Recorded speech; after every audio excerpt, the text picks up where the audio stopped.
We used to street race here on Anna and Reyes Street back in the 90s. We actually got caught. There was probably about 700 cars that night. It was a Friday night. And they blocked off both ends of the street with fire trucks. What? Yeah. And they came by, the cops came by, the sheriffs came by with a hat.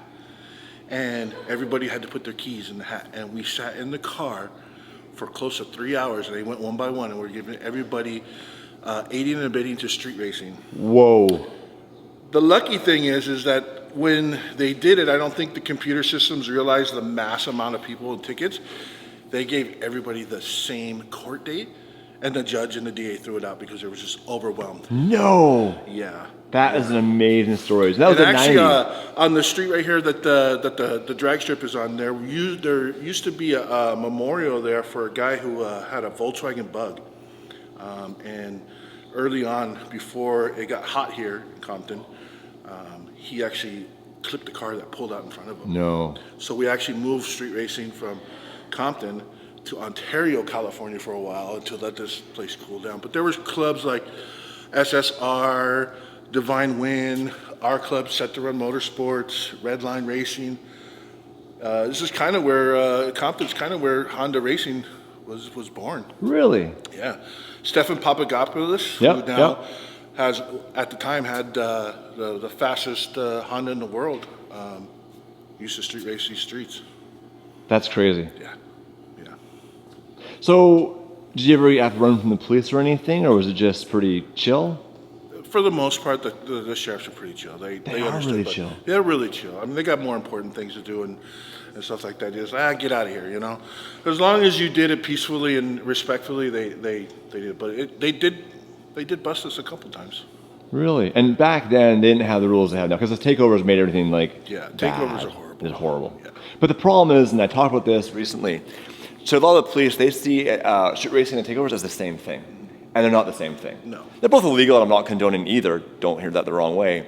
But it's very different. The takeovers are just absolute chaos. They're dangerous. Yeah, you get the kids running out in the middle of the street. What the hell are they doing? Clipped Why with do cars, they keep on doing that? Every dragged day. all through the street, you know? I mean, it's really dangerous, you know? We're street racing, back when we did it, Damon and I, with this car in Nanaimo, British Columbia, by BC Ferries. There's a quarter-mile area. You would literally have systems. Like you have people blocking each end. You'd have radios. Now, again, it's illegal. I'm not saying it should be done. However, it's not the same thing. Those crimes are not the same crimes. But yeah, we would run it all night, and the cops knew about it. And if we weren't being dumb, they kind of let it go. This is the 90s. Today, not a chance in hell. But back then, it's like, of all the shit to deal with, that's like, okay, you know what, they're being safe. They're just having a good time. To the point where, like, when it snows in Canada, you used to go to a parking lot, pull the handbrake, and having fun. Yeah. Cops didn't care. Now they give you a reckless driving ticket. Yeah. But back then, it's just like, it's better there than on the street. Yeah. And they want to learn how to drive the cars, have a good time, we'll let it go. Things have really changed in this scene. What did you drive back then? I had a 91 Toyota pickup truck that was dumped on Nissan 300Z chrome rims. I was the only one that had it. I had a TRD head and I had a nitrous dry kit. No, and you raced that? Yeah. Yeah. Dude. And this came up because we're looking at Damon's Integra about the Honda scene. And I didn't know that Compton really was the birthplace of the Honda scene. I know it was Los Angeles, but I didn't specifically geolocked to Compton. No, these streets right here, Anna and Reyes streets were the two main streets. And then over, you know where the Mediterranean place that you guys eat over there off of Manville? And I think Dominguez? Manville was one of the main streets too. This is like 30 years ago. Yeah, I'm old. I'm Yeah, old. we're all good in there. Find out. Oh, he's, right. Oh, he's doing it right. He knows what's up. You're getting close. You're getting close. 6'4". Between that leg and then you got this. Oh man. Like that was nothing. There you go. You got it. You got it. Now here. Put that back on there. You'll line the splines up. You'll figure it out. It's not my car, so the strip it doesn't really matter. Yeah, this is tiny. Here, watch your arm. Yeah, but look how cool you look now. So this right here is the handbrake. I'll show you some videos. Wow. Yeah, this is you've seen the build on this car, so you know It's kind of about it? surreal. I've watched this from like day one. Okay, so you know I'll have to explain it then. And to be able to sit in it is. It is a very special car. and Damon drives it like an absolute madman. And when you watch the video or see it in person, you don't understand like how terrifying that would be to how fast he moves at like 80 miles an hour through the block. Yeah. I can't do that. Just slide it underneath that trailer. I mean, we spent, I had to calculate it one day, but I bet you $750,000 to build this car, including the cost of the car. Maybe more. Yeah, I think all the labor, all the R&D, all the equipment, you know, we got the building to build this car, essentially. Our last HQ anyways. You need a hand? He's got this. Fire! That's really good, yeah. Fire! I think it's 15 seconds, so you may have lost a limb. I may have lost a limb. 3rd degree, maybe 4th degree. New drop in like the doors going up. Merch garage got the whole scene stuck. Yeah. Rap the city, DDE in the cut. Believe that shit's so loud, you gon' feel these bucks. Feel that drip like exhaust when the turbo blur. Lines on the T like the rap on the curb. Hit the merch garage, don't miss your turn. Don't spill street fit, not your showroom merch.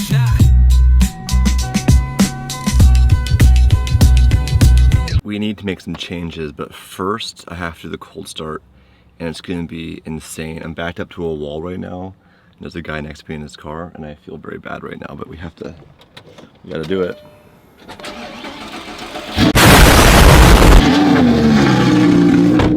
Oh my god. Sorry.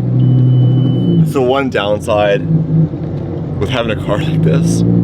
It's cool and all when you park a car at your shop or your house, but like as soon as you're in like a place with other people, like an apartment building. I live in a condo in Canada. There's a reason why I live in a condo. I can explain that if you ever care about it. I just don't want to have a house, to be honest. I don't want responsibility of it. I love the condo lifestyle. I've owned houses my whole life. Fuck that. I now rent a condo. I have never been happier. Real estate's changed a lot. I mean, this is behind the scenes channel, so I could expand on that.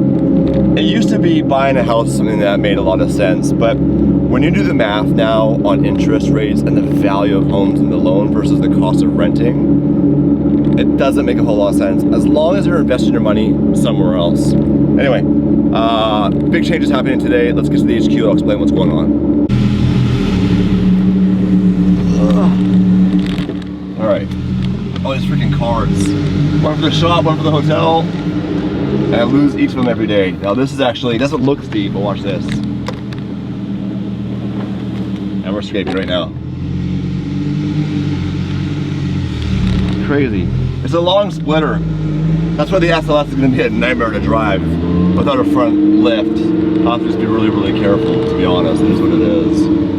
I'm not taking the bait in the comment section, but I want to clarify, this is the BTS behind the scenes channel. It started off as random clips, and it's evolved. It's actually a lot more produced. We're using the main camera, we're doing edits on it. We're evolving that behind the scenes channel, but the premise is behind the scenes, and it's more talking. Sometimes people are like, oh, all there's is Dave talking. It's literally the entire concept of this channel is to kind of give you guys a look behind the scenes of DDE for the true diehard fans that want to know how it all works, and today's video is very much that. By the way, this Tesla has orange wheels. So my thoughts on real estate really quick while I touched on it is, you know, even where my condo is now, if I were to buy it with a massive down payment, it's gonna be like strata tax, like $13,000 a month. You can rent it for less than half and take the difference in money and put that in something safe, liquidable, that pays 8% a year, did over 10 years, and it's likely that will do better. And when something breaks, I call somebody. When I wanna move, I just give my notice. And I've always owned my entire life, and I was always against renting. But after I've done the math on a spreadsheet, I'm like, okay, well, it doesn't make sense right now. If it's a forever home, yes, that's different. Obviously, land will appreciate faster than a condo, but to each their own. If you're watching this right now and Jesus from hell? Jesus, oh, saves from hell. That makes more sense. Yeah. Anyway, speaking of crazy fucking people, you know, you can spend your money however you want, and you might be living in a place where, you know, the cost of real estate is a lot less. And it's a simple calculation. You don't have to be an economist. Look at the cost of the mortgage with taxes. Look at the cost of rent. It used to be pre-pandemic that it was cheaper to own. You put down your down payment and your mortgage was less than your rent. It's really changed that way. Now, what may happen, here's the risk you're taking, is those rent rates will rise based on supply and demand. But so many big companies are building so many rental properties, I don't see that happening. So, As long as you have a plan, as long as you're investing money somewhere, the whole goal is to be financially free. The goal is to have your money work for you and replace your salary. So if your salary is $10,000 a month, how do you build an investment that pays you $10,000 a month passively without you having to go to work every day, right? I'm not there, but I'd like to be there. Anyway, we're going to the shop right now. I have some contractors there working on some stuff right now because I've noticed, specifically in the store, a trend. And being a business owner, you want to pay attention to the trends, understand what your customer wants. And at the end of the day, we are a business, and you watching might be a customer. Whether you buy the merch, whether you support our sponsors. If you've never driven in LA, this is a typical LA freeway. They're all pretty much 5 to 7 lanes wide. This is the 5. So to get to our shop, we're taking the 5 to the 91 west. Then we'll get off the 710, and they're basically there. It's about 25, 30 minutes depending on traffic. What I love about LA is everybody is doing the speed limit or just above, and it moves quick. In Canada, this speed limit would be literally double. Like this would be going twice as fast as any LA or any Canada freeway. People that drive here on the freeway, they don't get annoyed over little things. Like if you cut somebody off or get close to somebody changing lanes, nobody cares because everyone's doing it. So when I go back home to Canada, I cannot drive anywhere like this. People will call your plate in. The police have nothing to do, so they'll come to your house. Like, I've had police come to my house when I was younger over like not signaling when I changed lanes. I'm not even lying to you guys. In fact, my first actual ticket, I got called in. I passed somebody illegally, and I did, I'm not gonna lie to you. And my buddy Chris, who has the 430 in the Gallardo, he was behind me in his Topaz. I was in my 91 Integra RS. I just gotten it and I was excited. And the cops came to my house, and like an idiot, I admitted fault because, you know, you want to believe the police. Like, oh, I'm in trouble. I learned, you know, over the years is that without admission, they don't have anything because they have a witness. With that witness, you know, prove they have training to see that, prove they're not biased. But the witness says you did it, then you said you did it, then you're guilty, you got a big ticket. Had I just shut my mouth and said, and literally said, I don't answer questions, I would have not gotten that ticket back then. In a supercar, it's all blind spots. You're wondering, how do you check your blind spot? Well, it's simple. Look at your mirror, it's clear, right? So check your mirror, it's clear. Throttle, keep watching your mirror, you can change lanes without clear a blind spot. Because you can't look over. So you literally use throttle to make sure there's no car in your blind spot. Fun facts about driving a supercar.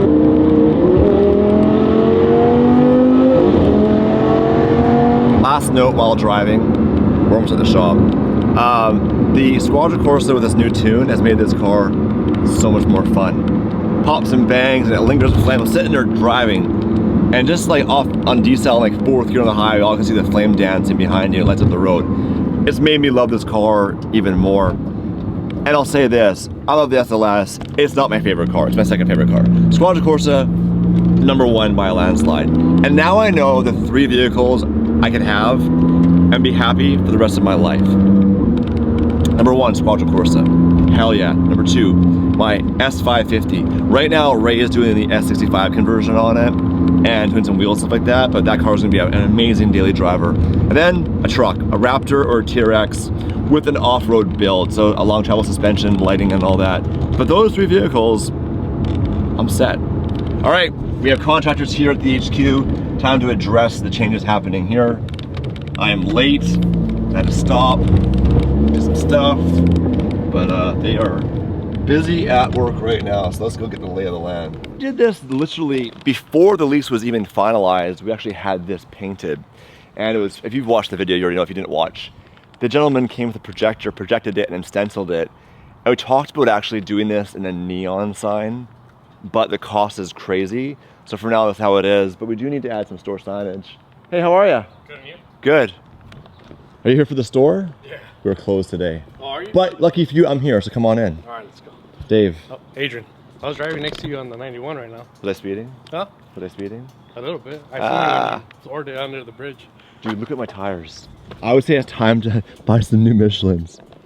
It's time already. Yeah, I have a new flame tune in this thing. Mm-hmm. And it'll be driving like in 5th gear, 4th gear, idle, like at idle, right? Uh-huh. And close the throttle plate, and it literally dances as a flame behind you. I can see just the top of the flames right here. But because of how far the tips come out, it doesn't burn anything. I seen when you were catching the 710, the It shut off flames. Did it? Yeah, right when you were. But it's like a Murcielago. It comes up and it lingers. It doesn't shoot. Yeah, it looked good. Which is really cool. Yeah. Made me love this car all over again. Not that I didn't love it. The only downside with the Squadra Corsa and the positive side is it has 75,000 kilometers now. So I really need to make sure I keep on maintenance. Yeah. So what I've been doing is an oil change every other week. Oh, damn. So I come for a week, drive the car, put on 5 to 100 or 5 to 1,000 miles maybe. Yeah. Change oil. I seen the other day that you said that you hadn't driven in a while, huh? No. All right, come on in. Just don't mind the construction. No. Good morning, Jose. How are you? Thanks for coming in. Pretty good, man. You're painting the walls black, like the inside of my brain. You guys are fast. Holy crap. So we are making changes here in the store. It's been really successful, and we've learned a lot about running a retail business. We've always had shopdd.com for online, but we had all this space and finally decided, hey, fuck it, let's open a store. And it's worked out really well. But there's 2 huge learnings I was not expecting when we opened, and we'll get there. In the meantime, I want to make this feel more visceral and more continuity. So this wall was white before, and these ones were black. Now I did paint that wall black a while ago. It was just like a wood chip particle board style. And then the back one is gray. We're gonna leave that for now, although I could paint it. Now that I think about it, I don't know. So on this wall, I have a vision for it. And at least those 2 learnings we have here at the shop.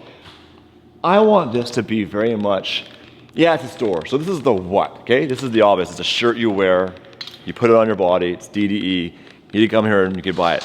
But I know that you at home right now, you could buy this online. You go online right now to shopdd.com, it's all available. For the most part, there's a few things here you can't buy anywhere else. This you can only buy at the store. I designed that myself by copying the front of the building, so I don't really do anything. The posters right now are only at the store. We have the F12, the Revolto, and then we have the Porsche, which is currently at home in my garage, ironically enough. And then we have a few other odds and ends like the socks, the beanies, right? The stickers, the mugs, and I believe these are here only. Again, that's not why people come here. Why did you come here today?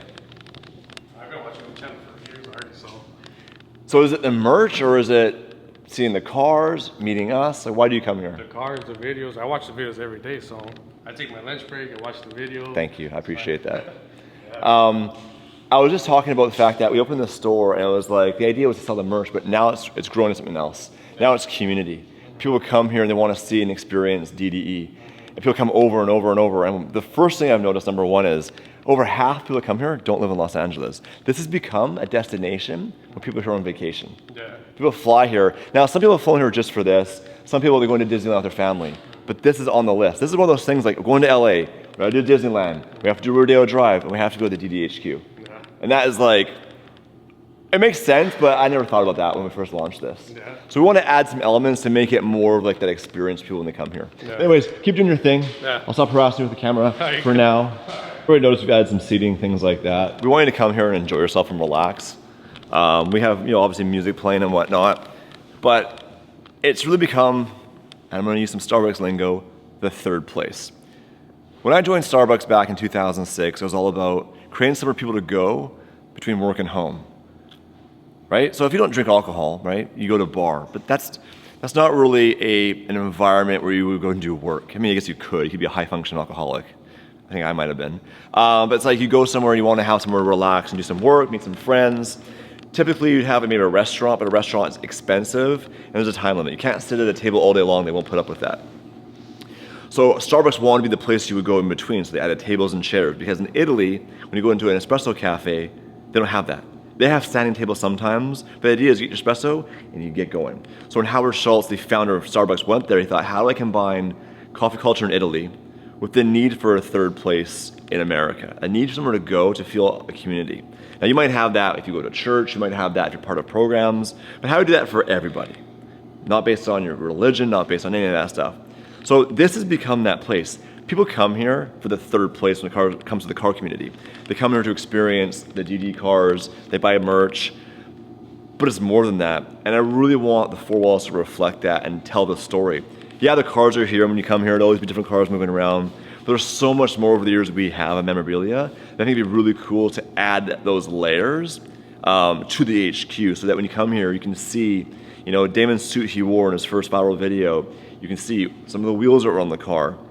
And what I want to do on one of these walls, it might be that one, is a timeline. So 2013 to current state, those big significant things that happened along the way that really led to where we are now. And you can see it, touch it, feel it, and learn about it. Awesome is we're not open today, but you just happen to be in luck. Yeah. Because we're here. And Because I was again, being a stalker, following you. oh, is that why you followed me to come to the store? Or were you coming here anyways? Well, I was getting a haircut in Fullerton and I live in Hawthorne, but I seen that you were driving down the freeway. Oh, that's amazing. So sometimes stalkers pay the bills. Let's get checked out right here. Speaking of that, we do want to expand our hours, but if you run a business, you know the hardest part is staffing and scheduling. And Damon, what's the password on this thing? Oh, I know. I can't tell you guys. The hardest thing is keeping a schedule full, and someone has to manage all that. And we have people here, but we do really need to bring somebody in to manage this entire operation that has specific experience. I put a post on LinkedIn. So if you have 3 years of like retail, I'll check you out in a second. I apologize. If you have like 3 years of experience managing things like Shopify, e-commerce, but you have to have done it. You can't work at a Foot Locker as an associate. You have to run the Foot Locker or develop systems. We don't have systems here. You can't walk in and be like, where's my orientation, my employee handbook? You need to come here and fucking create that. What I'm thinking is on this wall is doing our timeline. So starting off to when DD started back in the end of 2012, early 2013 over here, and then show the line with some memorabilia and some images, maybe some screens for specific videos along the way. Because the journey always has moments that really kick off what's next. There's not one video that blew up the channel and all of a sudden you're rolling, but there was things that happened that were the catalyst for other things to happen. So obviously Damon's first viral video in the WRC, Gallardo, the Beverly Hills Police pullover that had like 30 million views, joining Gumball, along the way getting our first HQ, getting this HQ, specific vehicles we've gotten. When we first hit 1 billion views, when we hit 1 million subscribers. I remember being in a restaurant with Social Blades, a tracking app for creators, and we were watching our subscriber count at 99,800 or whatever, and I was watching it hit 100,000. I remember thinking like, wow, 100,000 subscribers. Like that's it, you're there. Here we are today, I think we're at 4.1 million, almost 4 million on Facebook, about 10 million combined across platform. If you don't follow us on Facebook, we have a lot of our content there as well, and it's clipped to be shorter, so typically in 3-minute chunks. And a lot of people on Facebook, ironically, aren't American. Majority is overseas, the UK. We're really big in the UK, huge in South Africa, the Philippines. And that leads me to the next part of this conversation, so let me explain in that room. This is the back end of the store, and this is actually the retail online division. So we've actually gone through and put up hangers and systems so we can grab quickly what sizes we need. That we're not rifling through a box. And then for the items that are bagged, like t-shirts specifically and some of the Gumball stuff, they're all organized by rack. So guys done all this, organized larges, I have a Gumball over here, and et cetera, et cetera. We're trying to find ways to get you guys the product faster. So we currently use third party for fulfillment. We've toyed with the idea of bringing it all in-house. And I don't want to make an announcement on that yet because it is a commitment. Like when we do a drop, there might be 5,000 orders. And if you get a calculator and figure, okay, if 5,000 orders comes in on a Friday, people expect that order to be shipped by Monday or even Saturday in most cases. So, you know, that's when we have the big drop. So we have to figure out how that all works logistically, but we have the space for it. And I know when I read the comments and I read the emails and I read everything, it's obviously accuracy is really important and timeliness. I want to get what I ordered, I want to get it right away, especially here in the US. The rest of the world, we wait because we have customs and things like that. But here, thanks to things like Amazon, human expectations now is like instant. Right? If I'm hungry, I go on DoorDash, I get food in half an hour max, 20 minutes sometimes. So that creates an expectation, and that's okay. Because if you're getting it somewhere else, you expect it everywhere. So we're trying to figure out that and dial that in so that we do things quicker. Because there's times we have an idea for a hat or hoodie or a shirt, and it just takes so long when you're outsourcing, when you're using other vendors to get samples, to bring it in, to set up fulfillment. Like an idea to execution right now is like 2 months. And I want to be able to do that in a week. Because all of a sudden, we have an idea for a crazy video. Oh, hold on, someone's here. Give me one sec. Okay, I'm back. We're not open today Sunday, but people pop in, and as a business owner, I am not going to say no. I will always make sure people are taken care of. When I worked at Starbucks, I remember I used to go to my stores at night. So I was a district manager. So I started off as a store manager, and then half my career was doing that, and then half was a multi-unit manager. So I had 13 locations. And I had 13 store managers, one per location, et cetera, et cetera. But I had to always obviously manage the managers who managed the team. And I had this thing I would do where I'd go to my stores, and I had remote stores. So I lived in one part, they were in the other part. I'd have to travel, and they knew that. So I'd book a hotel, and do a store tours at night. So the store closed at 9, I show up at like 8:40. And every time, the stores were already closed. The pastry case was shut down. It was so uninviting. And I was like, open means open. So if you want to close at 8:40, then close at 8:40. But if you're open till 9, you're open till 9. Even to this day, when I go into a business and it's the last 5 minutes, I'm like, it should feel like it's open. It shouldn't feel any different.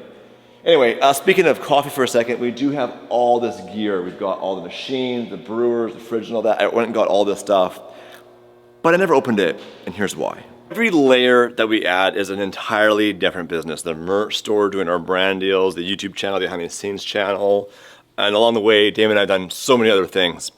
It takes a lot of time and energy, and you have to be willing to put the time and energy to grow it, to harness it. Again, it is a hell all over. Even the coffee shop, I have to hire somebody for it. I have to make sure the equipment properly. And I don't live here. I live in Canada. I'm out here every day. If my only focus was the coffee shop, it would have been open by now. And I do want to open. I want to add that element to the store so you come by and get a coffee. But I really have to make sure we can execute it at a level that I'm proud of, that I can put my name on it, saying this is the best experience I'll have. It's better than the competition, right? It can't just be a novelty. Oh, it's a DDE coffee. It tastes like shit, but it says DDE. No. If I want to make coffee, I want to make really good coffee. And I know what it takes to do that. I haven't found the right team yet to do that. Isaiah and Guy, they're all busy managing other things. If I add something on, something else will have to suffer for it. So I need to find the right people to do that. And overall here, we're doing a good job, but there's layers, elements that I know could be optimized. But what's happening now is it's taking all of Damon and my attention away from what I really want to do, and that's being on the road with you guys. That's traveling and bringing this experience to you. And I see that on Gumball. When we're in somewhere like Cambodia, Oman, Slovenia, all these countries that wasn't really on my radar, I have a huge following, and I want to be able to experience that and bring the cars around the world. So I really need to get this all dialed in so that it can run without Damon and I having anything to do with it. It's completely separate. It operates at a level that we're proud of, that maintains expectation that we have, not only on ourselves, but from the audience.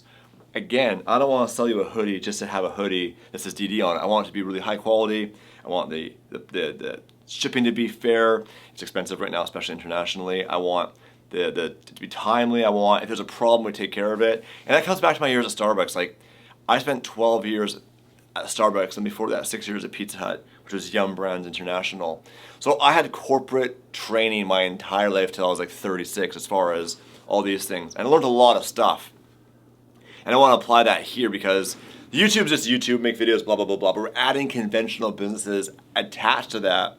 And I want to deliver at it. So we're getting there. I mean, the store's only, 4 or 5 months old. It's doing really well. But we want to add to that experience. When you come here, you're like, damn, it's like being in a DDE vlog. It feels like Disneyland for car people. And that's a really far stretch. But it has something to offer beyond just the obvious. What? It's the shirt. No, it's the why. It's the feeling. It's the smell. It's seeing the car, seeing things you can hold, like even this. These are the intakes from Damon Senna. They're hand built just for us, right? What does it say? The guy's name's on it. I made it. So like, come in here and get a feel and experience things, and then the people working in the store like Isaiah and Guy can talk to you about, yeah, you know, we engineered this. It was on Damon Senna.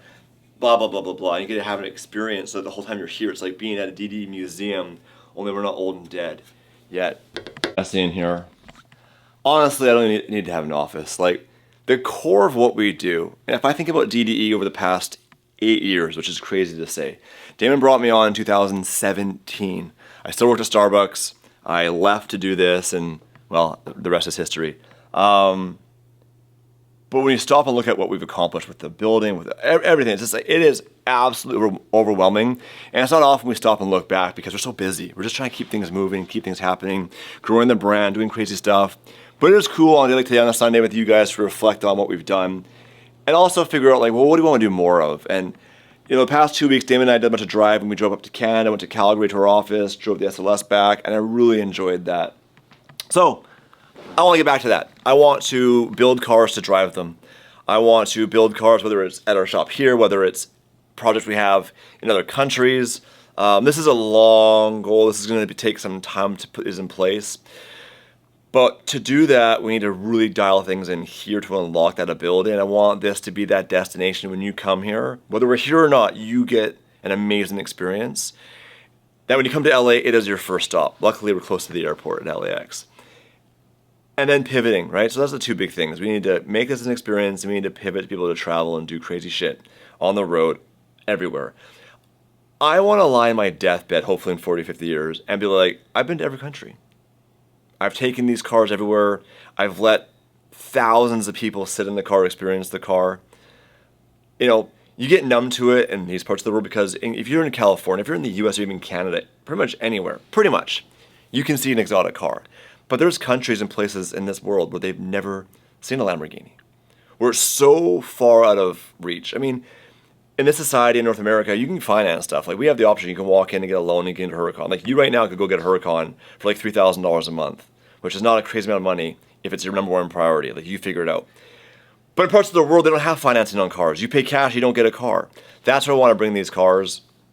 And you're building the SLS, driving the Squadron this morning, I'm thinking like, man, imagine taking this to like South Africa, where I know I have a big following. And if you're watching right now and I'm saying your countries, I look at the numbers. I know who's watching our videos. I know where you are. You know, it's 42% American. It's 6% Canadian. It's 8% in the UK, 4% in Australia. And then it breaks down based on region from beyond there. I mean, Phnom Penh, I'm probably pronouncing that wrong, Cambodia, is like 1.8% of our total views on Facebook. And we do like 50 million views a month. So when we were in Cambodia, we brought a lot of new fans in. They're watching the videos. We got to get back to that. And one quick note on that. I was talking to somebody from Vietnam. They were saying that everybody talked about the gumball thing. That was the first time, this is not documented. But as far as they know, no one's ever driven a foreign-plated car across those land borders, ever.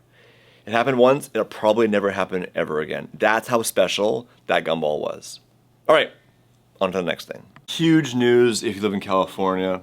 Essentially, California is banning gas vehicles by 2035, and Trump and his team has basically voted to not do that. So, as we expected, electric cars, it doesn't work. We thought it would work, but without government incentive, no one wants to buy, and capitalism will always win. Meaning, the consumer without incentive will decide what they want, and they don't want electric. Hybrid, maybe, I could see that, sure.